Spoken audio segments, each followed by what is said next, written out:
First of all, you may notice that the story of creation, the fall of man, and indeed the whole of Genesis is probably the most contentious book of the Bible, the one that is attacked most regularly and with the most venom. This is because Genesis, particularly chapters 1 to 11, is the foundation upon which the rest of the Bible is built.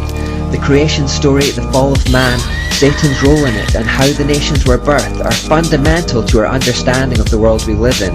This is why it is so unpopular with that fallen world. If it can be undermined or disproved in any way, the rest of the Bible would be discredited, just as a building would collapse without a secure foundation. However, what happened in the Garden of Eden has a very real impact on the world today.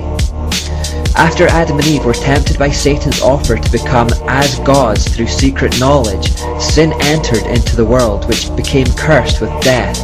God pronounced several judgments on all concerned, curses that would affect all their descendants for the rest of time. He says to the serpent, "And I will put enmity between you and the woman, and between your offspring and hers. He will crush your head, and you will strike his heel."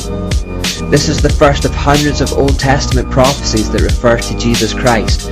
God had already set in place a plan of redemption whereby the offspring of a human woman would crush the serpent's head but would be bruised in the process.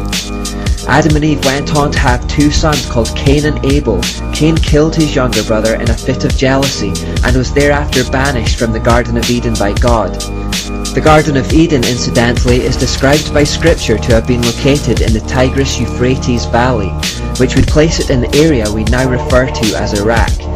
After his expulsion, Cain is noted to have set about becoming a builder of cities and is thereafter always associated with the evil one. The rebellion of Adam and Eve in the Garden of Eden marked the start of a severe decline into depravity and perversion for the world. The descent into wickedness was so severe that it reached a point where God saw that everything human beings thought or imagined was consistently and totally evil. This was also around the time where we find out about the strange creatures known as Nephilim.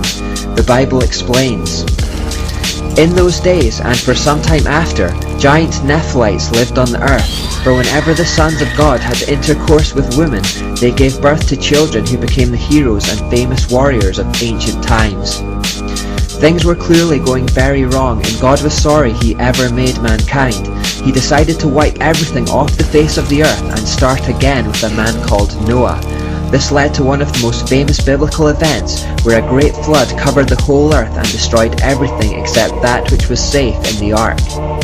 Now after the great flood in Genesis, Noah had three sons, Shem, Ham, and Japheth. Ham had a son called Cush, and through the family line of Cush there came a man called Nimrod. The Bible reports it like this: "The descendants of Ham were Cush, Mizraim, Put, and Canaan. The descendants of Cush were Seba, Havilah, Sabta, Rama, and Sabtika. The descendants of Rama were Sheba and Dedan." Cush was also the ancestor of Nimrod, who was the first heroic warrior on earth. Since he was the greatest hunter in the world, his name became proverbial. People would say, "This man is like Nimrod, the greatest hunter in the world.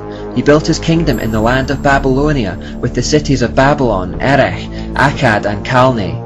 From there he expanded his territory to Assyria, building the cities of Nineveh, Rehoboth-ir, Calneh, and Resen, the great city located between Nineveh and Calah."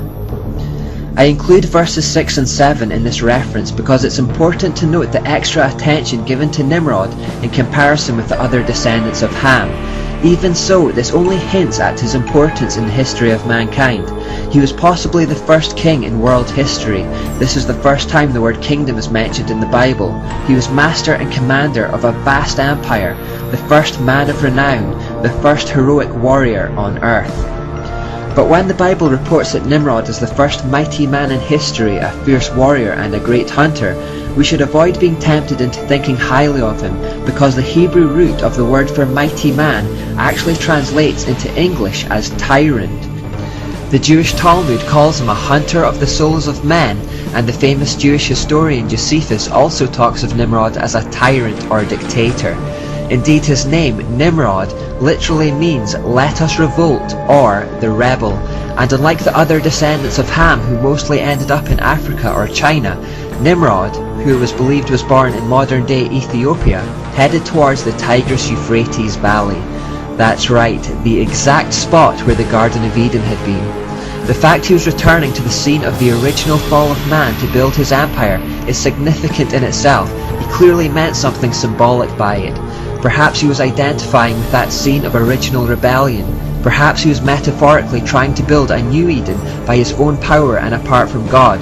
Perhaps he was identifying with Cain by stubbornly returning to the spot that Cain had been expelled from. Perhaps it was all of these reasons, but it was here that he built the city of Babylon. He also built the city of Nineveh nearby and conquered the others that already existed in the area, thus creating his empire. As the first to learn the arts of war, Nimrod ruled and subdued his empire with an iron fist and was noted for his use of sorcery and fire to gain his victories.